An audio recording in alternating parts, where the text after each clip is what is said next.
ఒక్కసారి కొమ్మూరి గోల్డ్ కి కాల్ చేయండి. తాకట్లో ఉన్న మీ బంగారాన్ని విడిపించి మార్కెట్ ప్రైస్ కి వాళ్ళు కొనుక్కుని మిగతా డబ్బులు మీకు ఇచ్చేస్తారు. రైట్, బ్రేకింగ్ న్యూస్ వస్తున్నాం మనం టీవీ స్క్రీన్ పై. పశ్చిమాసియాలో ఉద్రిక్తతల వల్ల మన ఇంధన దిగుమతులు బిల్లు భారీగా పెరిగింది.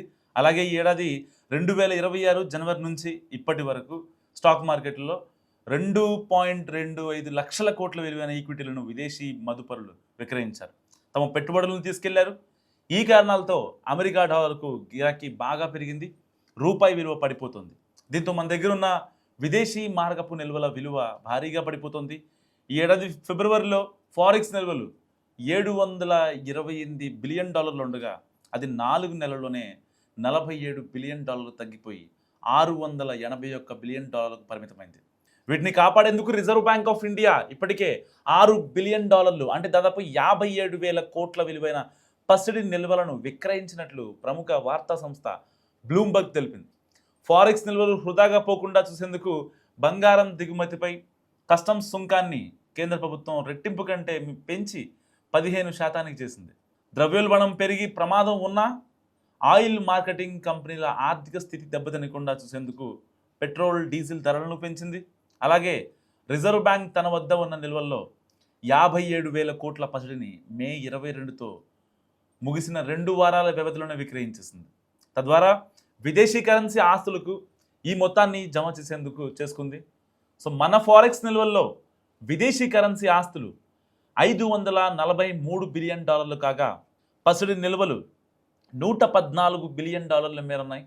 సో రిజర్వ్ బ్యాంక్ లెక్కల ప్రకారమే 2 వారాల్లో పసిడి నిల్వల విలువ $6 బిలియన్ పైగా తగ్గింది.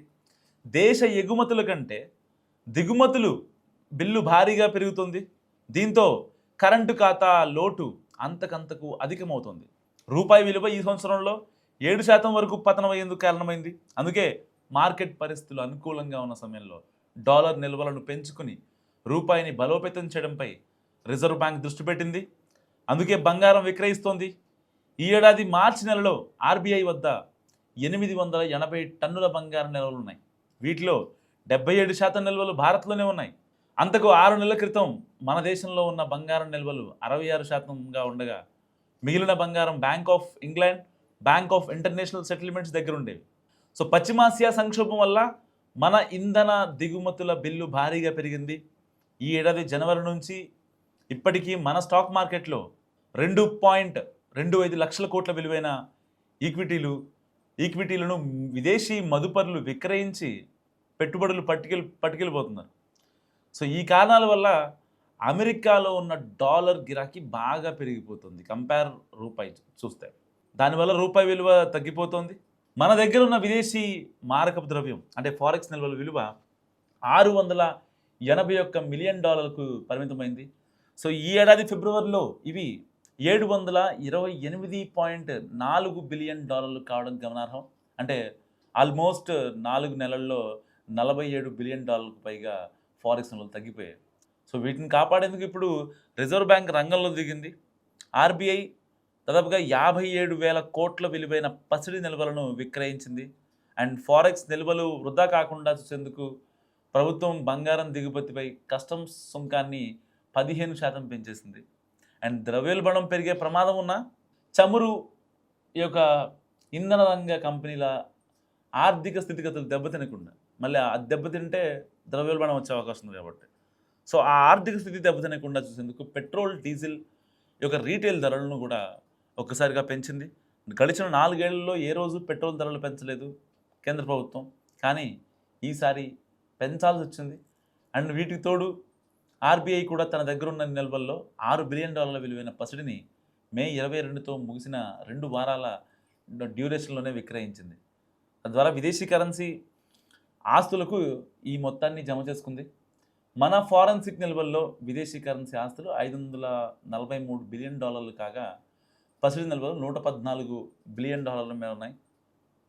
సో ఆర్బీఐ గణాంకాల ప్రకారమే 2 వారాల్లో పసిడి విలువ $6 బిలియన్ తగ్గింది. అండ్ దేశ ఎగుమతుల కంటే దిగుమతుల బిల్లు భారీగా పెరగడంతో కరెంటు ఖాతా లోటు అంతకంతకు అధికమవుతుంది. రూపాయి విలువ ఈ ఏడాదిలో 7% వరకు పతనం అయ్యేందుకు ఇది కారణమవుతుంది. అందుకే మార్కెట్ పరిస్థితులు అనుకూలంగా ఉన్నప్పుడు డాలర్ నిల్వలను పెంచుకొని రూపాయిని బలోపేతం చేయడంపై ఆర్బీఐ ఫోకస్ పెడుతోంది. ఏడాది మార్చిలో ఆర్బీఐ వద్ద 880 టన్నుల బంగారం నిల్వలు ఉన్నాయి. వీటిలో 77% నిల్వలు మన దేశంలో ఉన్నాయి. అంతకు 6 నెలల క్రితం మన దేశంలో ఉన్న పసిడి నిల్వలు 66%. కానీ అమాంతంగా ఒకసారిగా పెరిగిపోయి సో మిగిలిన కొన్ని బ్యాంకుల దగ్గర సేఫ్గా ఉన్నాయి. వాస్తవానికి ఏదైతే మన ఫారెక్స్ నిల్వలు రోజు రోజుకి తగ్గుతున్నాయో దాంట్లో భాగంగానే విదేశీ మదుపరులు ఫారెన్ ఇన్వెస్టర్స్ ఎవరైతే ఉంటారో వాళ్ళ యొక్క డబ్బులు మొత్తాన్ని వాళ్ళు వాళ్ళ దేశాలకు తరలించడం వల్ల వాళ్ళ ఫారెక్స్ నిల్వలు అనేవి పెరుగుతాయి. తద్వారా దేశంలో ఇన్ఫ్లేషన్ రాకుండా ఉంటుంది.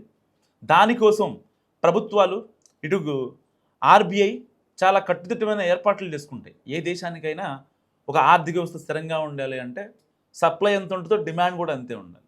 ఇప్పుడు యాక్చువల్గా మనకి సప్లై తక్కువ ఉంది, డిమాండ్ ఎక్కువ ఉంది. ఇటు గ్యాస్ సంక్షోభం, కేవలం పశ్చిమాసియాలో జరుగుతున్న ఉద్రిక్తత పరిస్థితులు, ఇప్పటికీ హార్మోన్స్ దగ్గర మన షిప్స్ దాదాపుగా 6-7 షిప్స్ అక్కడే ఉండిపోయాయి. కేవలం ఆ 6-7 షిప్ల వల్లేనా అంటే కాదు. గత కొద్ది రోజులుగా మనం ఎదుర్కొన్నటువంటి చమురు సంక్షోభం వల్ల ఇప్పుడు ఆ యొక్క ఇంపాక్ట్ మొత్తం కూడా దేశ ఆర్థిక వ్యవస్థపై పడుతుంది. ఇకపై నో గోల్డ్ అన్నా కూడా ఆశ్చర్యం లేదు. నిజంగా మీరు చూస్తున్నారు మన టీవీ స్క్రీన్పై, ఇకపై నో గోల్డ్ అన్నా కూడా ఆశ్చర్యం. ఇప్పుడు అందుకని చెప్తున్నారు ప్రధాని మోదీ గారు, ఏదైతే మీ దగ్గర ఉన్నటువంటి కొన్ని వేల టన్నుల బంగారం ఉందో ఆ యొక్క బంగారాన్ని ఎట్ ఎనీ కాస్ట్ దాన్ని కరిగించి పెట్టుబడుల రూపంలో పెట్టడం వల్ల సో దేశ ఆర్థిక వ్యవస్థ చాలా స్ట్రాంగ్గా ఉంటుంది. సో ఇలాంటి నేపథ్యంలో మీ దగ్గర ఉన్నటువంటి బంగారాన్ని బయటకు తీయండి. సో బంగారం కొనడం ఆపేయండి. మీ దగ్గర ఉన్న దాంతోనే ఏదన్నా చేస్తే లైక్ అంటే అందరూ పెట్టుబడులు పెట్టాలని కాదు, స్తోమత ఉన్న వాళ్ళు ఎవరైతే ఉంటారో వాళ్ళు మాత్రమే బంగారంతో పెట్టుబడులు పెట్టండి, దాన్ని కరిగించి. దానివల్ల మన ఫారెక్స్ నిల్వలు పెరుగుతాయి, మన రూపాయి వాల్యూ స్ట్రాంగ్ అవుతుంది. అండ్ ఇప్పటిదాకా విదేశీ మదుపరులు ఎవరైతే మన వాళ్ళ బంగారాన్ని తీసుకెళ్ళిపోయారో వాళ్ళ పెట్టుబడులు డైరెక్ట్ ఇన్వెస్ట్మెంట్స్ ఏవైతే ఉంటాయో, ఫారెన్ డైరెక్ట్ ఇన్వెస్ట్మెంట్స్ ఎఫ్డిఏలు ఏవైతే ఉంటాయో అవి మొత్తం కూడా బ్యాక్ వెళ్ళిపోయాయి. వై బికాజ్ ఆఫ్ ఈ మిడిల్ ఈస్ట్ ఉద్రిక్తల వల్ల. సో ఇలాంటి నేపథ్యంలో మన దేశాన్ని మనం కాపాడుకునే ఒక ఇది ఇప్పుడు మన చేతుల్లోనే ఉందా అంటే అవుననే సమాధానాలు చాలా గట్టిగా వినిపిస్తున్నాయి. ఈవెన్ ప్రధాని మోడీ గారు కూడా చెప్పారు, ఇది కాదు సిచ్యువేషన్, ఇది నెక్స్ట్ 1 year మనం చాలా జాగ్రత్తగా ఉండాలి, దూర ప్రయాణాలు తగ్గించుకోవాలి, డబ్బు కొంచెం చూసి ఖర్చు పెట్టుకోవాలి, అసలు విదేశీ ప్రయాణాలే అసలు ఇప్పుడు చేయకండి, రూపాయి కూడా ఖర్చు పెట్టకండి, సో చాలా జాగ్రత్తగా యూజ్ చేసుకోండి, మన ఫారెక్స్ నిల్వలు పెంచే పనిలో మనం ఉన్నాం అని ఆయన ఇండైరెక్ట్గా హింట్ ఇచ్చారు.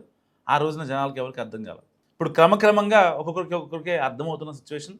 సో ఏది అయినప్పటికీ ఎఫ్డిఐల్ని పెంచాలి అండ్ విదేశీ మదుపరులను ఆకర్షించాలి అంటే ఇప్పుడు ఈ ఇరాన్-ఇజ్రాయెల్ వార్ జరుగుతున్నటువంటి సిచ్యువేషన్లో అయ్యే పని కాదు.